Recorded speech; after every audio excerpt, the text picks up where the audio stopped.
Hello, and thank you for joining us for an important discussion on women's leadership. Women's leadership has always been important, women's equal representation and decision making, but that feels especially so right now. And so we are embarking on a discussion series with women leaders, women who have served as heads of state and heads of government, to hear their stories and to hear about the important role that women play in equal societies and in peace and prosperity and sustainable development too. For the discussion today, I'm so pleased to be joined by the Secretary General of the Council of Women World Leaders, Laura Liswood, and by Girl Up alum, Denia Smith. We're going to have a lively discussion today about what's possible when women lead equally and at all levels. Laura, Denia, so good to see you. Great to see Laura, you. Thank you, Michelle. Yeah. Laura, I'm going to start with a question for you. I want to know what first inspired you to create the Council of Women World Leaders, and what gaps in global leadership were you hoping that the council could address?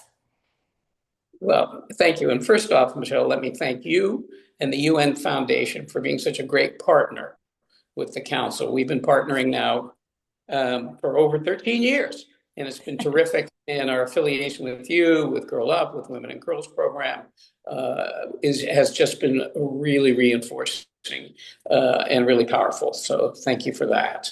Um, you know, I often start that kind of question with saying that I had what I call an in the shower question. One Hmm. of those questions, generally questions in the shower should stay in the shower. Hmm. But this was, what would it be like to have a woman president in the United States? Hmm. Not such an arbitrary question, because I had at that point read the first research from the Center for American Women in Politics at Rutgers, whom you know. Hmm. Um, and they had done a quantitative study of women state legislators. And it was the first statistically valid study I had seen about this. And what they showed was that women state legislators, didn't matter the party, legislated differently than men. They Yeah. interact with their constituents differently. They introduce different bills. They handle themselves differently in committees. And I thought, well, that's interesting that we can really begin to identify some differences amongst women and men. So then I got to thinking, well, what would it be like if we had a woman president in the United States? Would anything differ? Although Rosebeth Moss Kanter said once that when asked if women who ruled the world, would it be any different? And she had responded, if women ruled the world, it would already be different. So, Yeah. Yeah. uh, but there was no one, and there still is no one in the United States to get a response on that, since the United States is lagging behind some countries. And I found at the time that there were 15 women living who were then or had been president or prime minister of their country. So I don't know why I thought this, but I thought maybe I could meet one of them. No, not knowing why I thought I could meet a president or a prime minister. But, you know, if one doesn't ask, as I often tell young women, if you don't ask, the answer is always no. If you ask, the answer could be no, but it could also be yes.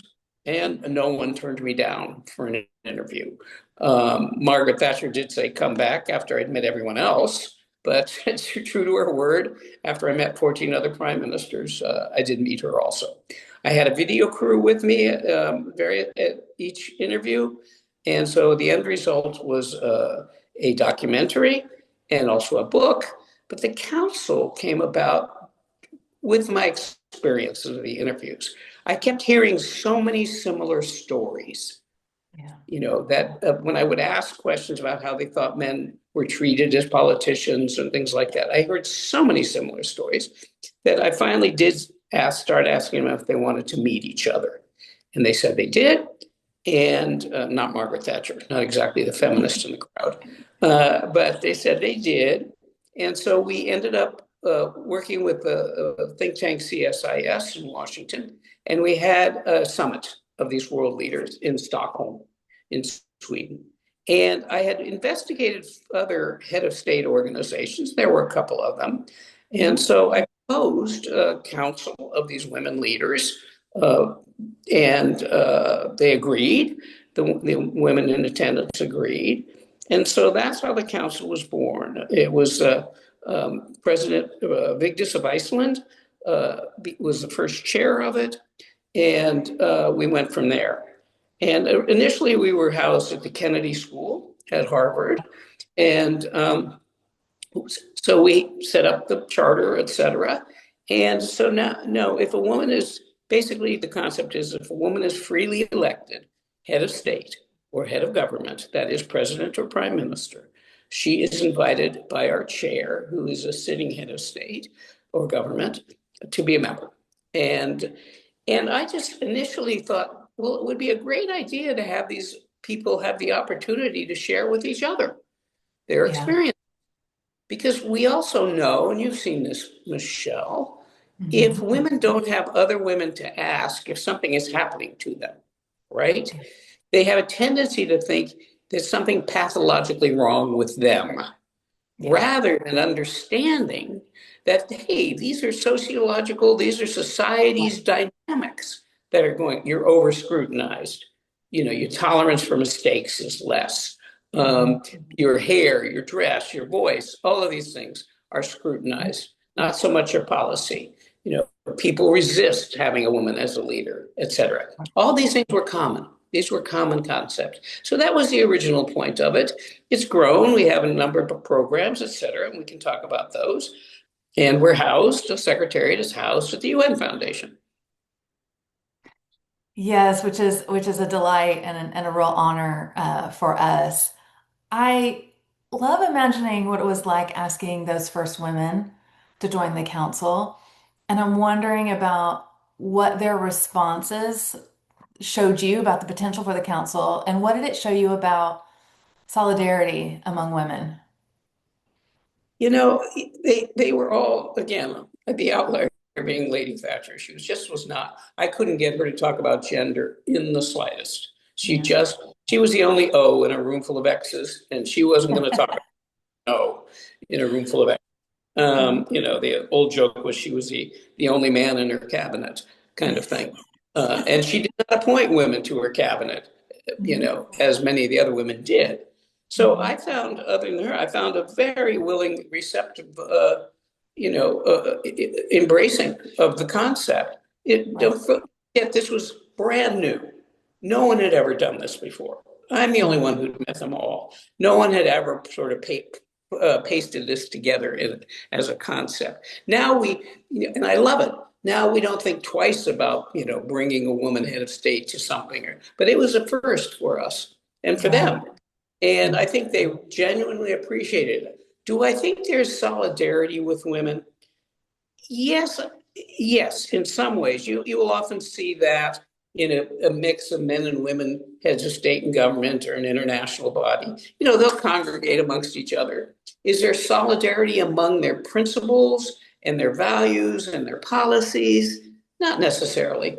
They have Mhm. to be freely elected. That's our requirement. But, you know, they could be on the left, they could be on the right, they could be liberal Democrats, they could be conservative, whatever. Um, and so they don't always align from a policy perspective. Yeah.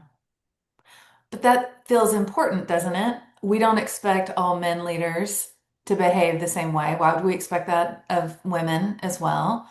Especially if you think a diversity of skills, points of view, expertise is important and being a leader right now. I wonder, You're right. Let me just put a point to that. You're absolutely right. And it's, you know, it's problematic if we think that all women are going to think alike because they're exactly, not. exactly. Yeah, exactly, exactly. Well, so in the beginning, you had positive, affirming responses from the women about being in a council and being in a council together. But I imagine that you encountered challenges in getting the issue of women's leadership recognized on the world stage. And I would love to know what that felt like. And does it feel different now or does it feel the same?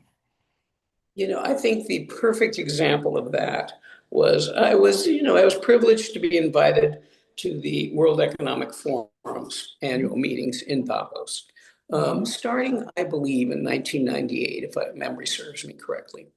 Mm-hmm. So I was able to go, and we hosted a gathering for women leaders. And there wasn't a huge number, admittedly, back then who were invited to Davos, but we did host them. But we didn't host them in the Congress Hall. We hosted them in the hotel Mm-hmm. separately.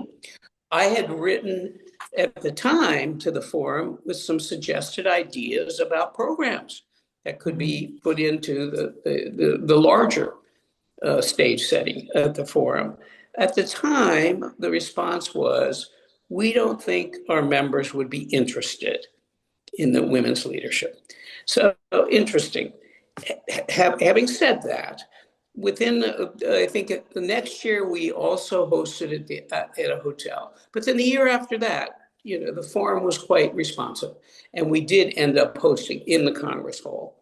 And if you look at the forum as kind of a template for the arc of history, they have the gender gap report. They have some spectacular people working on these issues. They see the importance of having women's leadership and women on the panels, et cetera.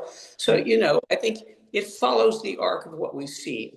I think there is, there's the headwinds and tailwinds of women and women's leadership and women's presence in power. But, there has been some progress in that regard. Well, Laura, can you talk about then beyond women's leadership and governments and heads of state? How have you seen women's leadership as an issue that is taken seriously or that has changed over time more broadly in society? What feels different or new or the same since you started the council? Yes, I think that we can say, look, we all have seen what this arc of history looks like now. You can start with, women having the vote as a, as one point on the spectrum, and that has evolved. Now, the World Economic Forum's gender gap report is actually a good roadmap to Yeah. see how it progressed, and you'll find some countries, top 10 countries, mainly the Nordics, you know, in positions of very small gender gaps in health, Yep. education, economics, politics, with most of the gap being closed in terms of education. And much of the gap, although obviously there are outliers to this, closed in health and not so much economics, not so much politics yet.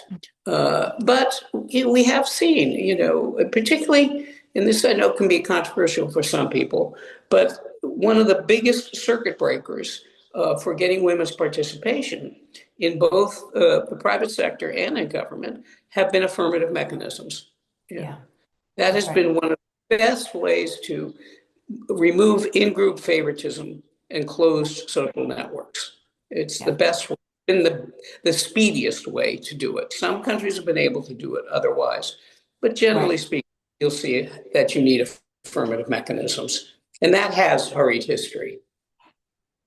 In fact, there's been incredible research on how you tip boards, corporate boards, what happens on college campuses when you have more equal representation among people. So there is a lot of rich research in this, in fact.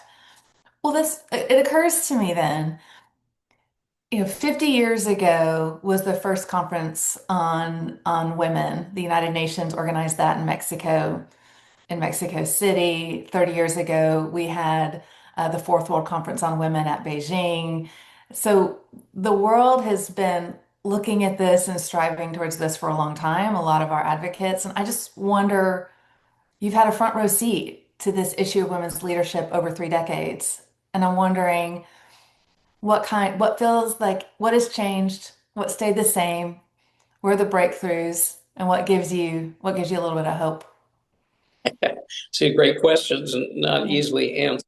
Yes, we have had these conferences, and progress can be identified and marked.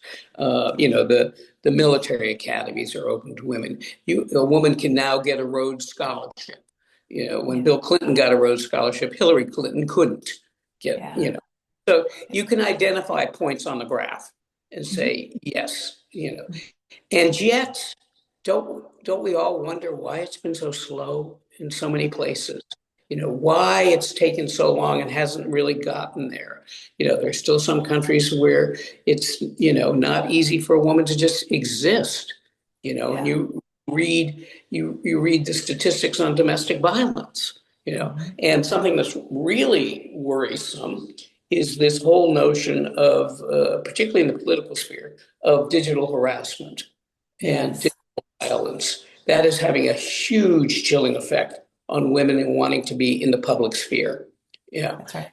And so, again, headwinds, tailwinds kind of things. Lots of, the World Bank does their Women in the Law summary and have found that, relatively speaking, there are protective laws or there are laws in place, but not completely, That's and right. even if you have a law, they're not enforced necessarily.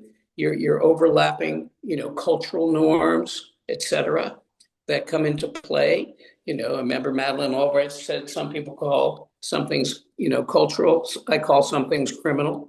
Yeah, So there are still some things in there that we would say this is just so contrary to human decency and how any individual should have the right to live.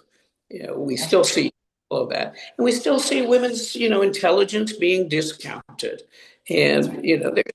there's also with some of these nationalist trends, there is we see this backlash kind of thing, and that's worrisome. And I guess if we say the 50 years or the 30 years, I mean, you can read history and you'll still see much of this in place. That women were property, that they weren't entitled to own their own Right. property, they weren't entitled to know their own destiny in marriage, etc. Right. So That's right. we've been rowing up this stream for quite a long time, and we could say it's been fast in many ways, and it's been excruciatingly slow in many ways. That's right. That's right. That gives us a fantastic jumping off point. This idea that the struggle continues and that it's imperative that we bring along young women with us, girls and women. And so, with that, I'm so pleased to now bring into the conversation Denia Smith, who's just an extraordinary advocate for girls in particular, but also on gender equality, and who's been a fantastic and an admired participant in our Girl Up program. Denia, over to you. Thank you so much, Michelle. And thank you again for the honor and privilege that it is to be here. This has been an incredible conversation, and I'm so excited to dive deeper.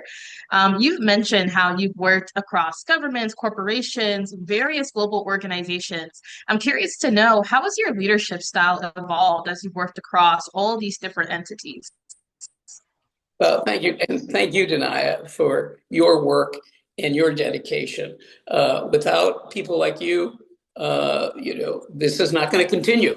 This effort, this is, both, applauding what has been a positive, and then also being very clear-eyed about what needs to still be, where your efforts still need to be placed. So I want to thank you for that.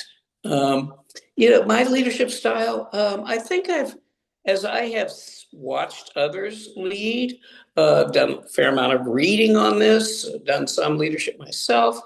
I think as you progress, particularly in age, you begin to understand that the way I put it is the more tools that you have in your toolbox of leadership, the better off you are. So that if you don't just react to situations based on one way of handling things, you're going to get better outcomes of things. I also have gotten very, very clear-eyed about how important it is to ensure that everyone is empowered to lead. Because I have a belief that everyone has leadership inside them. Particularly I really like to communicate to women, and particularly young women, that they're entitled to lead. They're entitled to have their voice heard. They're entitled to have a position on things. Because I think historically women have been more silenced than men and haven't been in those positions. I also like to reflect on the fact that, without leadership and without power, it's hard to get things done. And I think sometimes women have a tendency to think that power means power over someone else. And, for most women, I know, some not, but they go, no, no, I don't want that. I don't want that. But if you say to them, well, do you want to improve your child's education? Or do you want to improve the healthcare of society? Do you want to improve, the ability to have your own financial independence? They'll say, oh, yeah, yeah, yeah, I definitely want to do that. Well, that takes leadership. That takes getting power. That takes being able to have your own perspectives be taken seriously. So, I've just learned over time that you have to bring everybody in. The opinions and viewpoints have to be diverse. You have to be able to collaborate with people. But I would also say that there are times that collaboration doesn't work. There are times when you do have to take on more of that leader mantle, if you will, of making some decisions. That happens at times too. And so the question becomes is, can you pick the right leadership tools for the right moment? I think that's kind of how I could put it now. That's excellent. And honestly, as you said, we're at a time in which there's so many things that we need to accomplish, so many things that need to get done. And if we don't step up to the mantle and run for office and take up those leadership positions, then how can we expect to see these changes in our communities? So thank you so much for underscoring that. I'm also curious to know, what do you think is the biggest risk to sustaining women's progress and leadership as we enter the next decade into 2030? Well, I think, we can all recognize some of the dangers of it.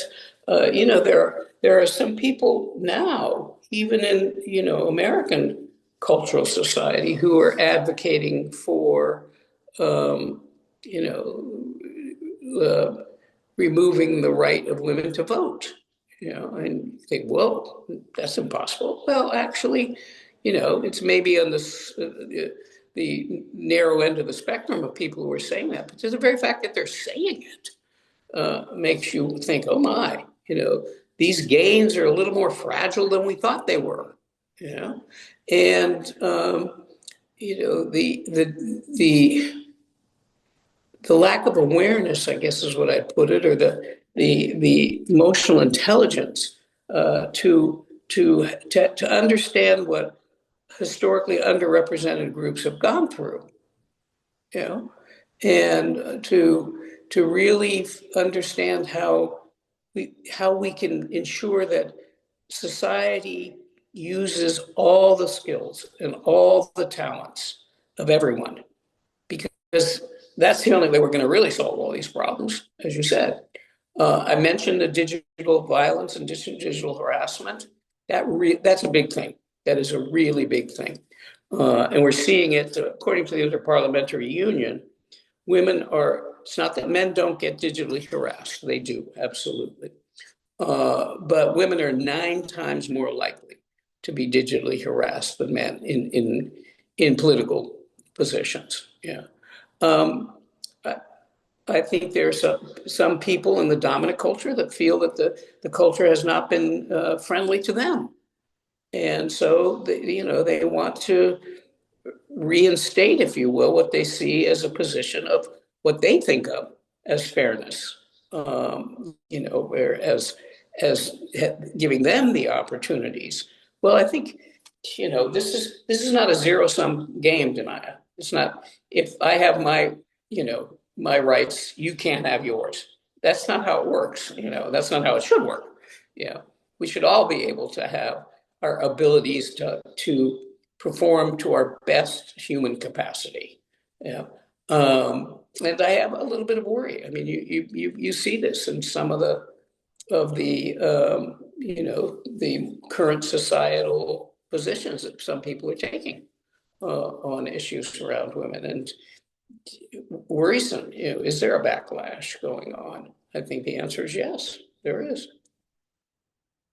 Absolutely. And speaking from my experience, adding on to that, I'm a young Black woman studying political science and African American studies. And when I look out and I see what's happening in our local governments and especially in our federal government, we see women legislators, Black women legislators being attacked by a court system that at times is unjust and is politically targeted. And even in our federal workforce, over 300,000 Black women lost their jobs this year as a result of attacks within and outside of the federal government.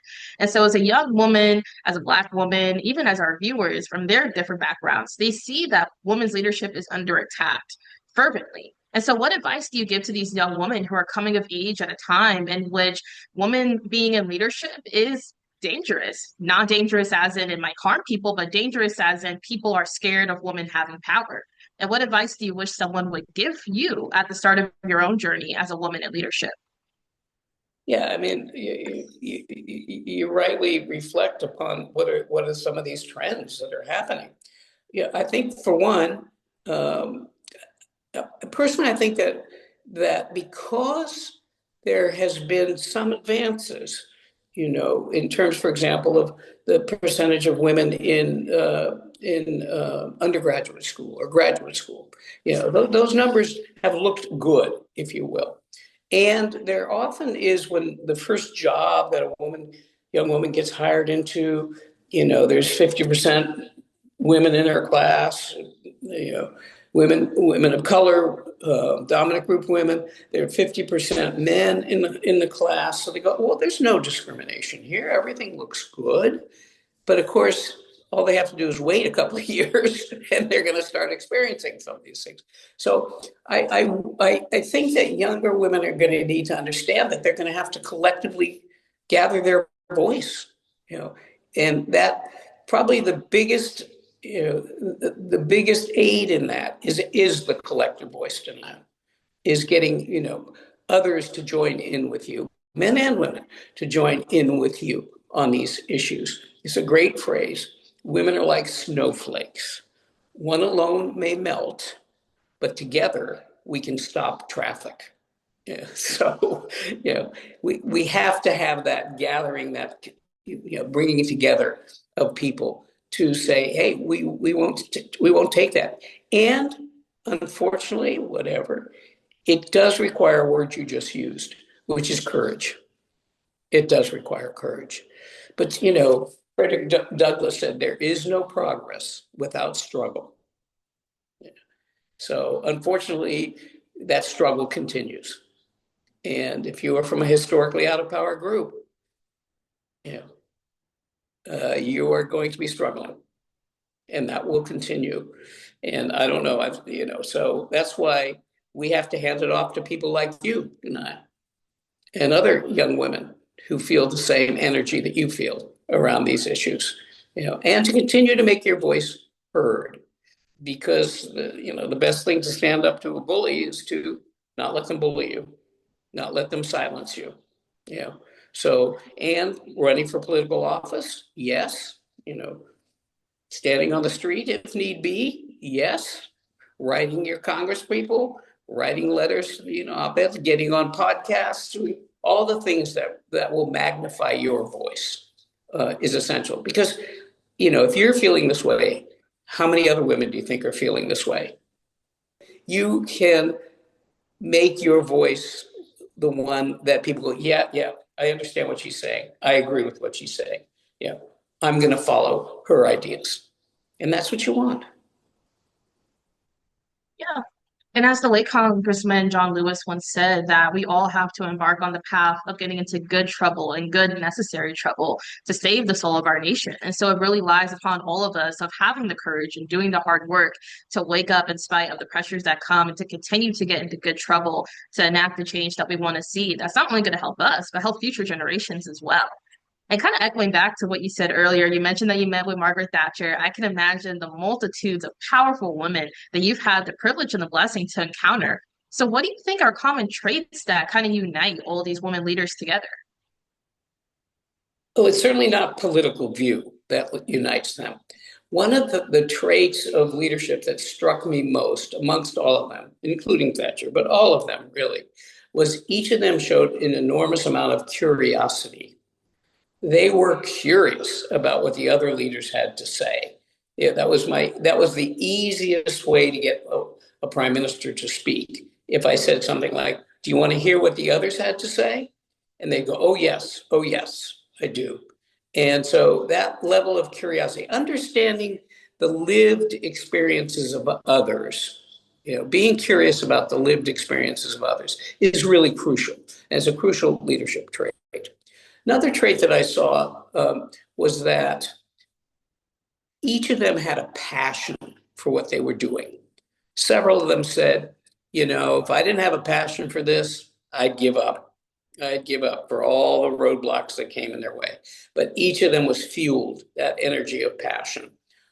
Pretty much all of them, it was hard to tell with some of them, but pretty much all of them developed a sense of humor about some of this stuff, because it was like, God, you got to laugh about this, because if you don't, it's gonna knock you to your knees.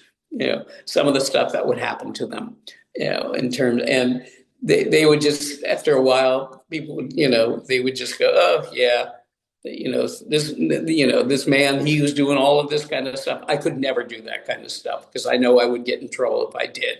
They would just go, yeah, but that didn't stop them from doing what it is and having their positions on things. Each of them was just real clear-eyed about what it was like being one of the few women in those kind of powerful positions.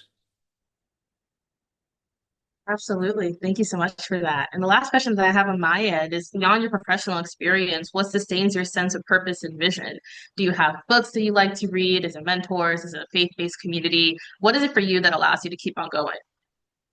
Well, thank you. That's an interesting question, Denia, and I appreciate it. And I appreciate your taking time to do this too.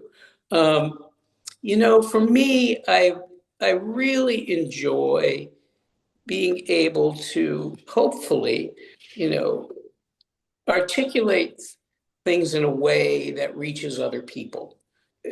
Howard Gardner in his book Leading Minds said that, great leaders tell stories. They tell stories. Now, I won't necessarily put myself into the great leader category, but I do like stories. The best definition that I found for a leader was what Vivaldi said made the best composer. He said the best composer has a cool head and a hot heart. Okay?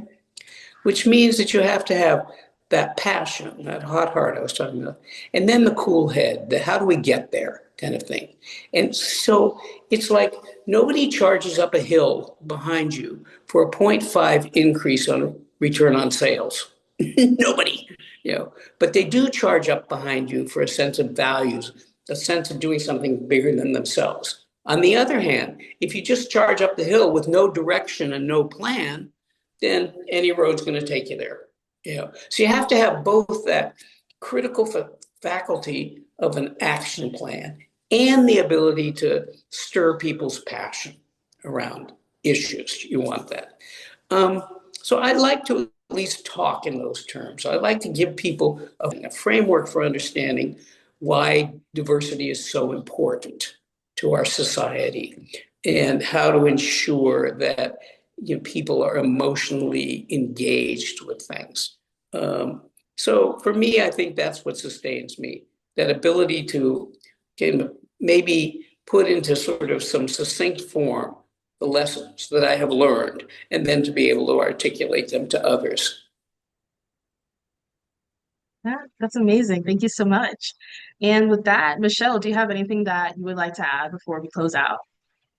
Oh, just thank you both. Thank you for the lively and thoughtful reflections on the role of girls and women in the world and what it takes to be a leader and what we get, what the world gets when everybody gets to lead and when leaders look like us and think about our needs. It's just really, really inspiring way to start my day. Thank you both so much. Terrific. Thank you both. I really appreciate this opportunity to talk to both of you. It's wonderful. All right. Thank you to the UN Foundation for its support to the Council of Women World Leaders. Thank you, Laura. Thank you, Denia. Thank you.